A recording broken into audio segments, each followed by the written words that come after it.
It's been described as the most disturbing resurgence of right-wing xenophobic violence since Nazism in Germany.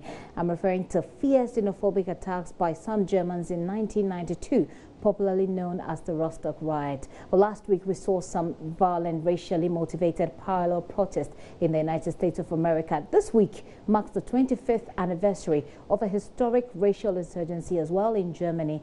Well, since the world has had to continue dealing with racism and various forms of discrimination, let's spend a little time to understand its background and how it's being dealt with in parts of Europe, specifically in Germany. Christopher Springate is senior news anchor at DW, is stepping in for Thomas Spiro today in our weekly round of news from Europe. Thomas, oh, I beg your pardon, Christopher. It's good to have you once again. At this time in 1992, right-wing extremists inflicted some painful memories through heinous attacks that was meted out to migrants living in Germany then. How does the country remember that day this week? Good to be with you, Gifty. Good to be with JoyNews. Listen, it is a painful memory. It's a dark chapter in recent German history. You know, media across the country here in Germany are marking that anniversary. DW, of course, we have had quite a lot of coverage about that 25th anniversary of those Rostock riots. You also have all manner of memorial events across the country, but particularly in the city itself, in Rostock, which is up north on the Baltic Sea coast. It's part of the state of Mecklenburg-Vorpommern, a northeastern state here in Germany. And there's a whole week of events in Rostock, you know, talk shows, events remembering what happened back then, discussing it, discussing what went wrong, discussing what has happened since then. And you had the premiere of Mecklenburg-Vorpommern, it's a rather long name. She was the key speaker at one of those events yesterday, expressing shame for that event 25 years ago, but also saying that she was quite proud that many people in Rostock have now started over the last 25 years to express their opposition to the horrific racism that was on show during those riots 25 years ago. We also had columns, memorial columns being unveiled, one of them right in front of the apartment block, which was the focal point of those riots. That state premier of Mecklenburg-Vorpommern, she said, we understand what went wrong, we have learnt our lesson. Haven't learned the lesson. To what extent would you say the problem of racism is in Germany in recent times? Look, like many other countries in Europe and across the world, racism exists in Germany. It's constantly discussed and debated on public service television, for instance, in the media, in Parliament as well. But racism in Germany is no worse than it is, shall we say, in France or Spain or Italy. It's unfortunately, it's a feature of life. It exists, but it's not out of control, I would say. I think what has happened in recent times, you know, you had this influx of refugees, hundreds and thousands of them, over a million refugees arriving in Germany since late 2015, over the last couple of years. And that has provoked something of a backlash in some sections of the German population.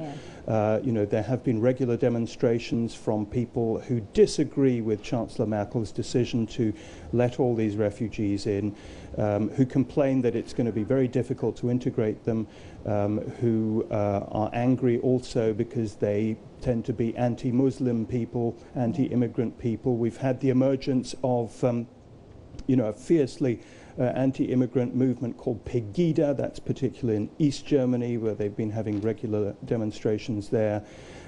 We've had the anti-immigrant populist AfD party, the Alternative for Germany, harnessing that discontent among some sections of the population. About a year ago, they were polling at 15% in national opinion polls, so really harnessing that discontent to some extent. They won seats in regional parliaments. But that is beginning to die down. I should also mention there was an upsurge in racist crime. Quite a number of asylum hostels were attacked. No asylum seekers were killed, but there was an upsurge in crime. The way I see it, that is all now beginning to die down. All beginning to die down sounds like a good thing. But then in the United States of America, we've seen how they have tried to work at it. Well, whether or not they're succeeding is another topic for debate. But in Germany, what are some of the things that German authorities have done to deal with the problem? Well, if we go back to 1992, when these Rostock riots happened, and there were some other riots that happened a few months later, also in another Eastern German city, the former communist East Germany. I'll talk about that in a second. But basically, there was a wave of shock in German society that these things could happen. A massive political debate about how to deal with it. And what emerged was that, bear in mind, 1992, just 2 years after Germany had unified, it had been divided into the capitalist West Germany and the communist East Germany. And what emerged in that big debate about racism in German society is that in the East, what had happened in West Germany to deal with the Nazi past and Nazi Germany's legacy of authoritarianism and racism, that none of that had happened in the East. In the West, you had it took a while for the debate to get going in West Germany, but you had a broad debate about Nazi Germany, Adolf Hitler, dealing with that horrific past that Germany has had, talking about it, and they came to the conclusion on a very broad consensus that losing the Second World War was not a defeat, it was actually liberation, a form of liberation from Nazi Germany.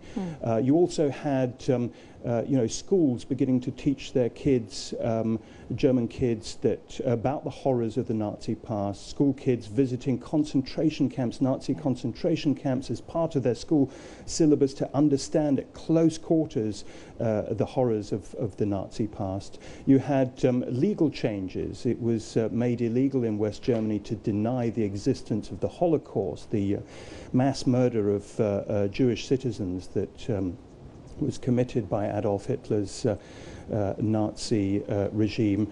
It's also illegal, and that is still the case today, to use the Nazi salute in Germany. So there was sort of a zero tolerance towards racism and anything that reeked of neo-Nazism in West Germany. None of that happened in the East. There was no broad debate. Schools didn't talk about the Nazi past in great detail. Wow. And you also had very few foreigners in communist East Germany. And if there were foreigners, they lived in ghettos. So it was kind of an isolated society which wasn't exposed to foreign influences. Yeah. Interesting. It looks like it's a problem that the world may have to deal with a while longer, but it's better, it appears. We can, of course, talk about this issue without looking at the implications that it is having, even though you're commemorating this anniversary. We can't talk about it without the implications that it may have for last-minute campaigns, and we always do that on this segment of the show. How is it what implication is it having for the last-minute campaigns in Germany? Well, Gifty, racism is not a huge issue in the German election campaign. As I said, there's been an ongoing debate about racism for decades now, and certainly since 1992, since those Rostock riots.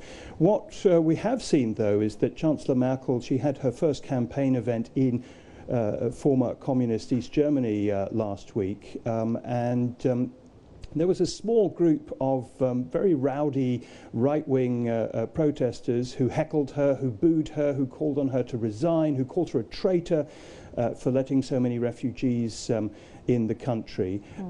So it is that it's rearing its ugly head in small parts of the election campaign. It's not an issue, and I think it's worthwhile mentioning that this, it's usually a very small minority of people who voice these opinions. They do so very loudly, but bear in mind Germany's domestic secret service talks about just a few thousand organized right-wing radicals, neo-Nazis in Germany, a country of almost 80 or more than 80 million people. Well, thank you very much. It'll be interesting to know.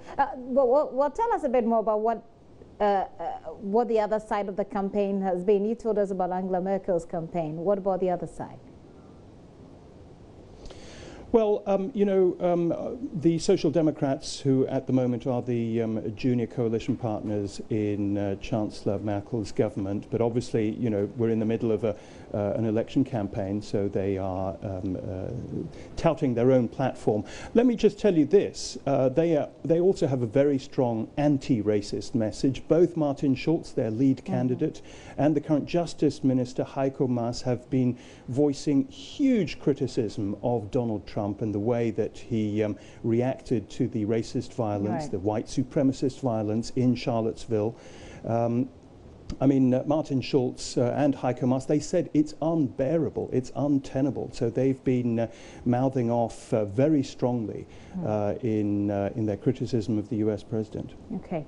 Thank you very much, Christopher. Christopher Springate is senior news anchor and also a political correspondent there, stepping in for Thomas Sparrow, our regular.